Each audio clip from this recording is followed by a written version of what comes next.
Good evening, Rabotai. So we're going to continue with the Mishnah Berurah that says in Kuf Nun Vav, many things that a person has to be careful from when he goes to work. Another one of the things the Mishnah Berurah brings is kin'ah, jealousy.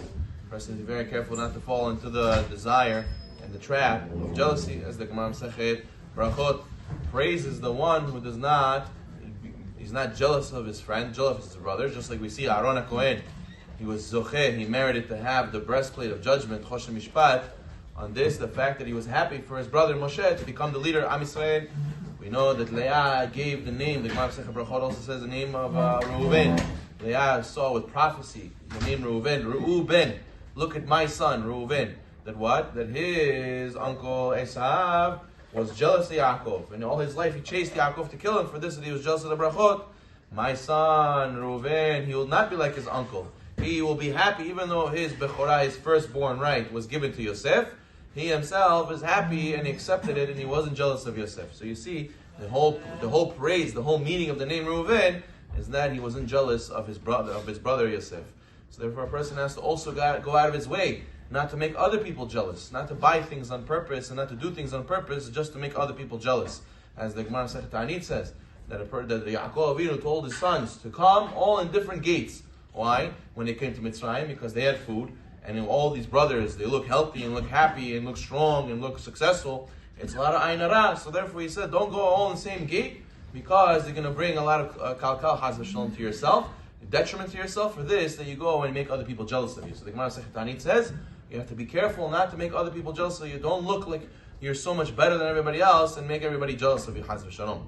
And the Gemara Masechet Shabbat tells us, even amongst brothers, a person, when he has his children, he should not treat one more than the other. So it shouldn't be like Yosef and his brothers, Chas v'shalom, one will be jealous of the other, and then Chas v'shalom, that's when we bring galut, when we bring exile to all the Jewish people, Chas v'shalom. As we know, King David was almost killed by King Shaul because of jealousy. We know Daniel, Mishael, and Azariah. Daniel got thrown in the den of lions because of jealousy. Mishael and Azariah, and Hananiah and Mishael and Azariah got thrown into an oven of fire because of jealousy. We know Doeg HaEdomi, he was a great, great sage. He was the rabbi, and a huge, and one of Gdolei Ador in the times of David the Melech, in the times of Shaul HaMelech. He lost all his Chelek L'Mabah. He said Lashon Hara about the city of Nov, the city of Kohanim, and he made King Shaul kill the whole city of men, women, children, whole city of Kohanim, because of jealousy that he had of David the Melech. So you see many, many bad things a person brings to himself. When he's jealous of others, a person has to guard himself and realize, whatever I'm supposed to have, that's what HaKadosh Baruch Hu wants me to have. And whatever HaKadosh Baruch Hu wants me to have, that's what I will have. A person shouldn't look not to his left, not to his right. And don't think, Chas v'shalom, people take away from what you have. Everybody's supposed to make what they're supposed to make. And HaKadosh Baruch Hu has enough money in the world, enough parnasah, enough jobs, enough things in the world for everybody. Not a person can take from a hair from on your head, unless from Shamayim they agree to do so. As the Gemara also tells us that a person has to make sure that when he goes and he spends, he has to spend, the Gemara says, that within your means. A lot of people spend on things they don't need, and they go out of their way and they kill themselves, and they go into debt in order to fit in and to try to be like everybody else. As the Sha'ar Tzion, or the Chafetz Chaim Alav Shalom, and the Biur Halacha, and the Sha'ar Tzion, in Siman Taf, Kuf, Chaftet, in the laws of Yom Tov, he says, a person has to be very careful not to overspend. Every person has a certain amount of money he's supposed to make from Rosh Hashanah to Rosh Hashanah, and he shouldn't buy extra luxurious things just to make other people jealous, and then Chas v'shalom he'll have less money to spend on mitzvot, because everybody has a certain amount of money they're supposed to make.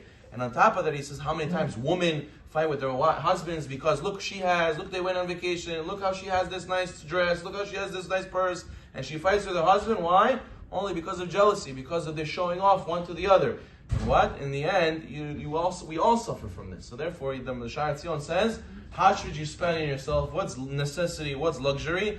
He says the person should make a fine line. Imagine that when you spend on yourself, imagine you were somebody else. You were a friend that was poor, and he asked you, can you help me buy my basic necessities? How much would you give him, and what would you tell him to buy? Whatever you would tell that person, that's what you should do for yourself. That's what you'll be not biased. We are very biased. We always want to give in to ourselves and buy nice things.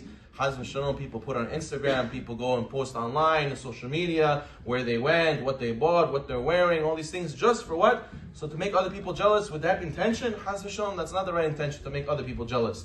Or they make parties, they throw parties, they buy certain clothes, so you see the brand in your face, in order for what? To make other people jealous. That's why I want people to think I'm rich and to be jealous of me, and that's why I'm doing it. Haz v'shalom, this brings a lot of detriment to a person. So that person has to avoid all this type of behavior. We'll end with the story that Galinsky famously said many times, Alav Shalom. He says that there was a person on his block building his house, and he passed by him and he was telling the contractor, the owner of the house telling the contractor, put the bricks here, the flowers here, the fountain here. So the rabbi told the person, the contractor, don't listen to him, put this color bricks, put the path like this, put the flowers like that. The owner of the house said, what are you doing? It's my house. I should choose. What are you choosing? Rav Galinsky said to him, no, I'll tell you, our logic. You come to your house, you see the front of your house, you park your car, you go into your house, that's it, you see it for 2 seconds. Us, the neighbors, we only see the outside of your house. So who do you do it for? Who enjoys more? You or the neighbors? The neighbors should choose, we should choose what the house looks like, what the outside of the house looks like. So therefore he says, a lot of times, what do? We buy things we don't need, with money we don't have, to impress people who don't care. So therefore, let us all save ourselves a lot of headache, and we should buy what we need, do things that we need, and not care what everybody else does, because what? If you think about it, a person who follows this trend, everybody will always have something else. You'll never be happy. So therefore, better to do what's good for you and not to be jealous of another person. Baruch Olam, amen.